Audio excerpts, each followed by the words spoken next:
Assalomu alaykum. Bugun sizlar bilan o'tgan darsimiz davomi 107-bitdan davom ettiramiz. Ad-darsu thalithu wal 20.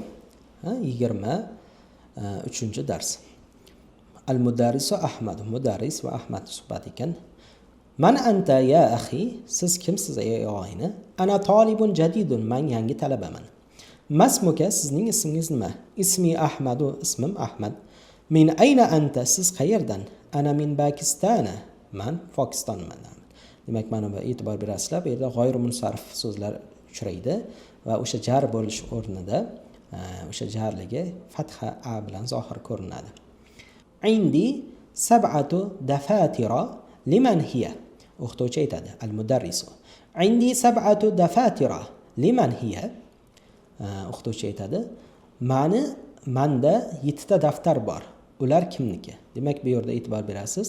Dafatira muannas zamir keltirdik ular so'ziga. Demak, aqlsiz narsalarni ko'pligiga nisbatan birlik muannas zamirlar ishlatiladi. Abbasun hati ya ustazu. Abbas aytdi, bering ey ustoz. Hada li, bu maniki, va hada li Muhammadin, bu Muhammadga, va hada li Hamidin, bu Hamidga, va hada li Ibrohima, bu Ibrohimniki, va hada li Usmana, va bu Usmonniki, va hada li Yusufa, bu Yusufniki, va hada li Talhata, va bu Talhaniki. Demak, e'tibor berasizlar. Bu yerda li jar qilish kerak edi, lekin mana Ibrohim, Usmon, Yusuf, Talha so'zlari jar bo'lmadi. Sababi jarlik ko'rinishi kasra i bilan yoki in tanvini bilan bo'lmadi. Demak, fatha bilan zohir bo'ldi. Sababi bular sarfdan man qilingan ismlar hisoblanadi. Al-mudarrisu. Ahada kitabuka ya Muhammadu? Bu sani kitobingmi ey Muhammad?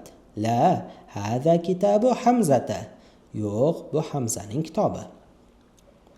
Al-mudarrisu. Ayna Aliyun ya ikhwanu? Ali qayerda ey og'aynilar? Zahaba ila Riyodi. Riyod shahriga ketdi. Va ayna Yaqubu? Yaqub qayerda? Zahaba ila Makkata. Makkaga ketdi. Va ayna Ishaqu? Ishoq qayerda? Zahaba ila al-mudiri. Mudirning oldiga ketdi. Mata xaraja? Qachon chiqdi? Xaraja qabla 5 daqiqa. 5 daqiqa oldin chiqdi. Demak, bu yerga e'tibor qiladigan narsalarimiz g'oyri munsariflarda o'sha jar holati fatha bilan bilinishida. Mana daqiqa izofa bo'lib turibdi 5 so'ziga. O'sha tamiz bo'lgani uchun izofiy ko'rinishda, lekin o'sha jar holati fatha bilan ko'rinadi. Ya'ni in tanvini bilan emas. Demak, biz o'tgan darslarda o'tgan o'sha sarfdan man qilingan so'zlarimiz bu yerda keldi va mana shu sarfdan man qilingan so'zlarimizda tanvinlar in tanvini yoki jar o'rinda nima bo'ldi? Fatha a bilan zohir bo'ldi. Demak, mana shu yergacha o'qiganlarimizni yaxshilab dars qilib o'zlashtirib olamiz.